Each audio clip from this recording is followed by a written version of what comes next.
Hey everybody, and welcome back to another Grim Dawn video. As always, I'm your host, Hero.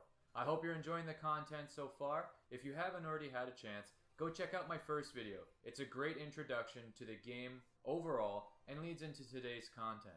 Anyone new to the Grim Dawn series or thinking about checking it out, the first video, it highlights all of my main reasons for trying this game. In today's video, I'd like to take a deeper look at my current character and build guide that I'm following. There will be a link in the description down below for any of you that enjoy the gameplay, as I'm definitely not a leading authority on theory or build crafting. I'd like to take a look at the skills I've unlocked, and I'm having an absolute blast playing with, a breakdown of all different talents we need on both trees, and a quick breakdown of my general overall experience so far up to this point with the game. With that said, strap yourselves in, get comfortable, and enjoy. As this is my first major run-through, I decided to choose a class that would be noob-friendly, easy to get the hang of, and an all-around blast to play. With those as my parameters, I came across the Vitality Conjurer build. It's a mixture of an occultist and shaman. The Vitality Conjurer brings to the table a mixture of exciting and flashy spellcasting gameplay as you bleed and drain the life from your foes.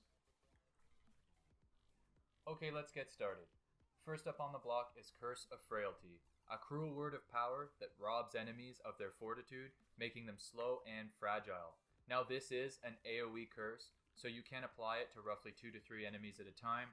You're looking at reducing movement speed, physical resistances, and bleeding resistances. Keep that in mind.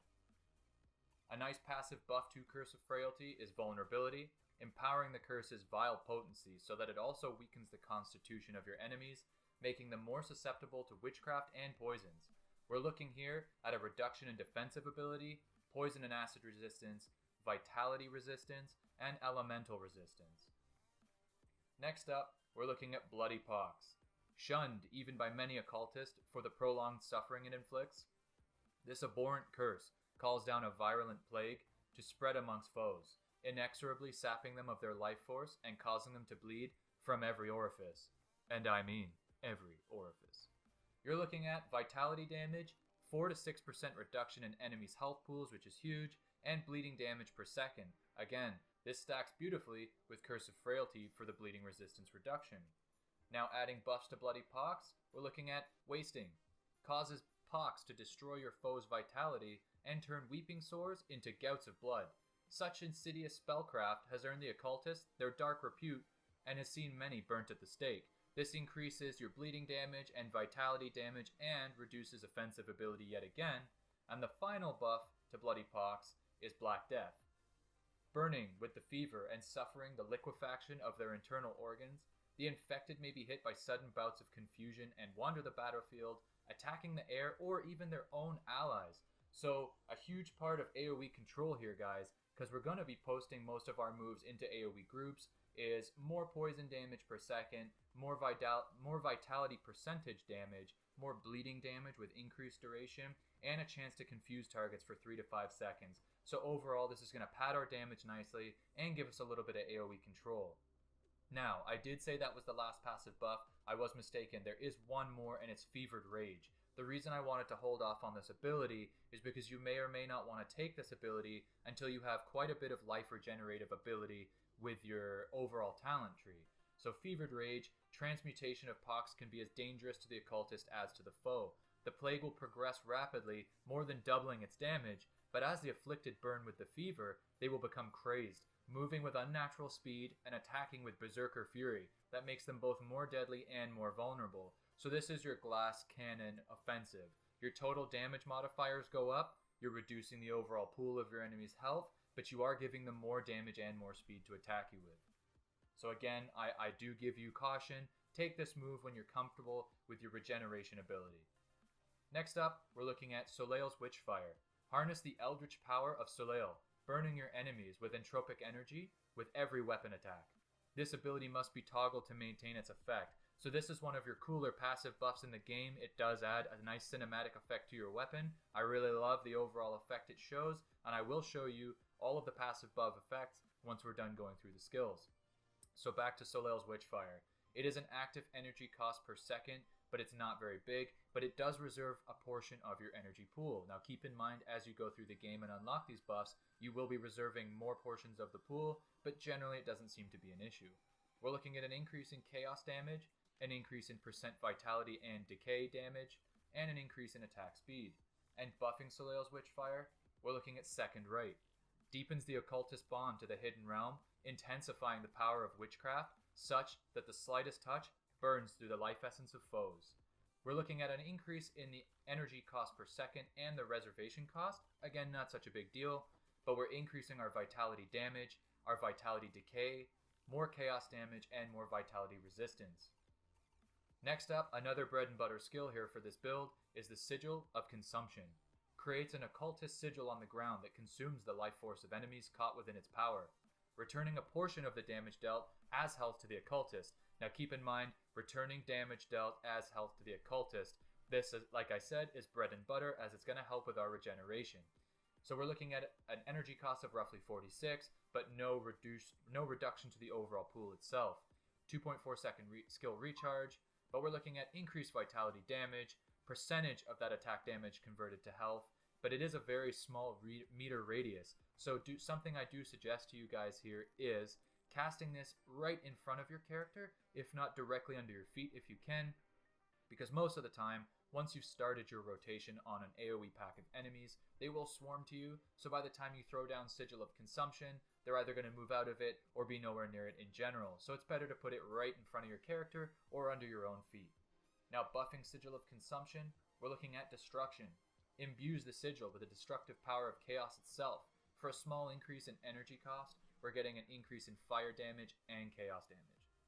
Now the last on the list here, and one of my favorite portions of this build, is your very first exclusive skill. Now you can only have one exclusive passive skill at a time. Possession allows your body to act as a mortal vessel for the witch god Soleil. The spirit of Soleil radiates through your body, fortifying you against attacks as it magnifies your occultic powers.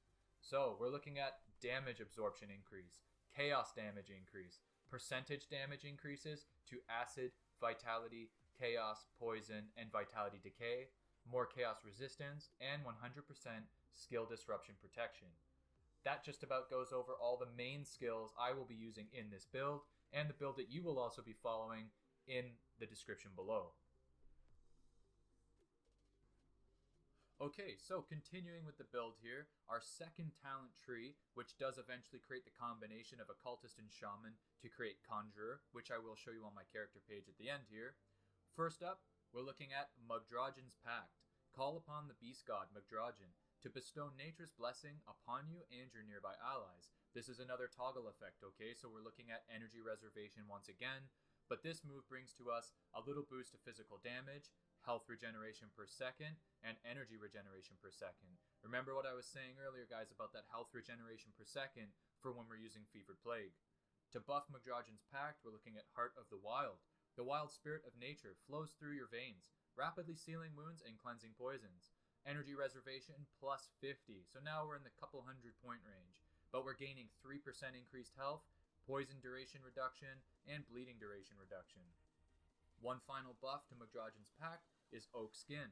Take on the aspect of ancient trees, solemn, ageless titans that have outlived civilizations, bestowing additional protection upon those under Mugdragon's blessing. We're looking at an additional 50 energy reservation for this move, increased health regeneration by 6%, which is absolutely massive for our survivability, more armor, more increased pierce resistance, and 10% to all retaliation damage. Next up, we're looking at Devouring Swarm, another bread and butter skill of this build.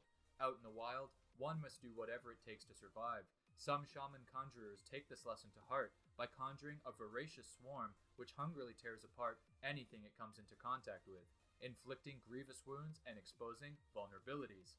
We're looking at a small energy cost with a 3-second duration and a 100% chance to pass through enemies. This is another AoE damaging ability that gives us vitality damage, bleeding damage per second to stack with our Bloody Pox, 20% of attack damage converted to health to also stack with Sigil of Consumption, a minus 10% vitality resistance and bleeding resistance to the enemy. So all in all, between the Shaman and Occultist tree, some of our moves are now starting to buff each other back and forth.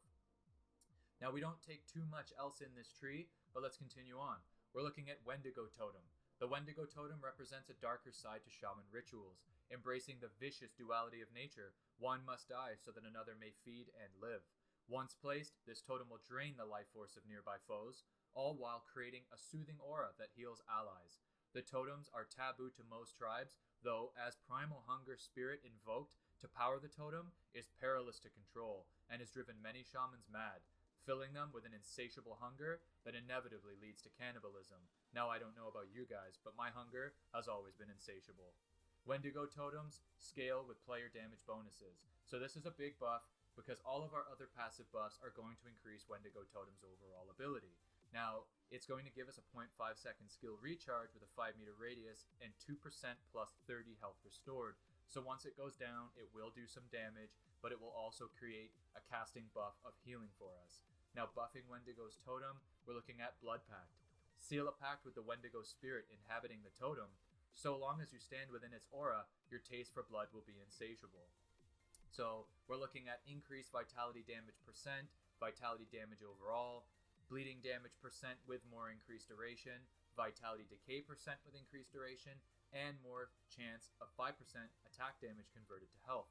So now we're looking roughly at around 45-50% of attack damage converted to health if you're keeping track with the other buffs. Now the only other moves in this tree that I haven't been able to get to just yet is the main damage boost to our build, which is one of the most cookie cutter parts of this build, is Storm Totem. Channeling the power of the storm is one of the most sacred rites of the Stormcallers. With sufficient practice, a shaman can imbue a totem with destructive force of lightning, causing it to rapidly fire off electric bursts at nearby foes. The damage of storm totems also scale with damage bonuses. Like we said with Wendigo Totem, we're looking at padding the damage nicely here. Now you're looking at a 5 second skill recharge with a 3 summon limit, which means we can have up to 3 of these totems at a time with only a 45 energy cost. Storm Totem attributes, it lives for 12 seconds, but it strikes up to 3 targets and does anywhere from 140 to 300 lightning damage as of this point in my gameplay, and 106 electrocute damage. Now we have a passive buff here, and this is one of my favorite parts of the entire build, is Corrupted Storm. Twisted shamans, obsessed with the power of the Wendigos, can corrupt a storm totem to unleash hungering bolts that sap vitality from foes. We're looking at 100% lightning damage converted to vitality damage, really rounding off the necromantic feel of this build, guys. Okay, now that we've taken an in-depth look at both individual skill trees, let's take a look at an example of a devotion tree. Now this is only roughly half of the nodes required for this specific build, so don't worry, that's not the full image, but I wanted to give you guys an example as it would take far too long to explain each individual node in this video. So in the link in the description, like I said earlier, you're going to be able to go at your own leisure, look at this devotion tree, pick your talents one by one, see what you think is going to be more beneficial to your character in the early game, mid game, and late game. So your devotion tree, you earn points to spend on this page by playing through the game. You're going to kill mobs, pick up rare resources and aether crystals, and you're going to find these shrines. So it's really important for you to explore and really try to clear these shrines because every single point counts, and it's a super important tree to giving your character padded passive buffs and skills. Okay, so as promised earlier in the video, I'm going to show you my character page now. As you can see here, the mixture between occultist and shaman creates the Conjurer class. This is one of the hybrids that I had mentioned in my first video on the series here, and there are many different combinations, guys, and if you would like me to cover all of the different combinations, let me know in the comments down below, and in the next video I'll make sure to throw in all of the different combinations. Now, in terms of stats, I've pumped all of my points into physique. Not only does the guide suggest this, but in general, you do get most of your damage from your gear anyway, so you can spend all of your points into buffing your overall survivability, because your physique increases your health pool and your health regeneration. Combat stats, again, none of this is optimized. I'm very low level right now. I'm really enjoying the game, and I will be making yet another video again when I'm in the 50 to 60 range, so that way you can see a little bit more of my endgame build / gear. None of the gear I have right now is the optimized gear, but as you can see, I'm looking for certain stats like health boosts and defensives, vitality damage percentages, physical damage converted to vitality damage. So physical, again, attack damage converted to health damage here. So basically overall, I'm looking for anything that's going to boost my defensive ability and anything that's going to give me health regeneration, and then damage as an afterthought. Once again, I said I would show you some of these skills themselves, and so you can get a chance to take a look at the animations, which are, honestly, I absolutely love it. I think the animations in this game, although graphically it's not the most superior title of all time, I think the animations look fantastic. I'm a big fan, like I said already, of the necromantic style, all the curses, and just the overall evil nature of this build. As you can see, I found this awesome sword, and this baby glows red on its own. I don't even need to put anything on it. It already glows red, and so does my offhand, luckily. And now I will show you what some of the buffs look like. So in order, Possession, which I said earlier is your exclusive skill. Absolutely love this animation. Enjoy. Alright, so not only does that have an amazing first initial animation, but then it leaves you with this really cool aura of just demonic looking energy. Next up on the list, we have Soleil's Witchfire. Yet again, more animation on the weapon. Now you can see my weapon is not only glowing but also sparking, which is pretty cool. My character officially looks like the baddest man on earth.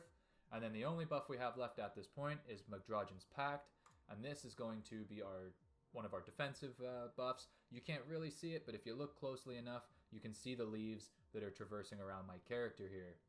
Now in terms of some of the attacks, first up on the list, we'll look at Devouring Swarm. As you can see, you shoot out a swarm with the demonic energy around it, which I think is really cool, but this is one of your cookie cutter attacks. Next up on the list is Sigil of Consumption. As I said earlier, you generally would like to place this in front of your character, if at all possible. Again, amazing animation. I absolutely love the fact that it glows and flashes while all the skulls are shooting out of there. If we take a quick look at that again, you can see all the skulls shooting out of here. I think this is a really cool looking animation. It's definitely one of the best designed in the game, in my opinion. So let's say we're going to shoot out Devouring Swarm and then put a sigil underneath. You can see the damage ticking off, and we're also going to get health regeneration from this. Next up on the list, Curse of Frailty. You're not really going to be able to see too much other than this awesome little symbol above the enemy's heads, and when there is more than one enemy in the area, you will see it hit at least 2 to 3 enemies. So after that point, we're looking at Bloody Pox. So Bloody Pox, you can't really see too much, but it definitely looks like some kind of acidic curse cloud going on, and you can see that it's ticking off pretty fast there. Next in our talents is Blood of Dreeg. This is just a self buff / heal. As you can see, it just shoots a little green orb around you after the initial effect. Last on the list of spells I have currently is the Wendigo Totem, which is another awesome effect. I love the fact that it already looks cursed and demonic. Very cool effect here. Again, like I said, this build itself has some of the best looking animations and skills in the game. Up until this point in the game, I've really been having an excellent time. For an action RPG that isn't AAA produced, Grim Dawn's truly been a pleasant surprise. I love the ragdoll physics and the attack animations, and part of this game's charm is that it's not overly sharpened and prettied up. It's dark and gritty, and it really brings me back to the good old days of, the D2 days. With that said, I really appreciate you all taking the time to watch this video. I know it was a long one, but I was having such a good time putting it together for you all that I really did lose track of time. If you enjoyed the content today and you have any questions for me about the game or my experiences so far, leave a comment down below with some feedback or your questions. Please don't forget to destroy that like and subscribe button. Check out my last video. I hope you all have a fantastic weekend, stay safe, and I'll see you all again in the next video.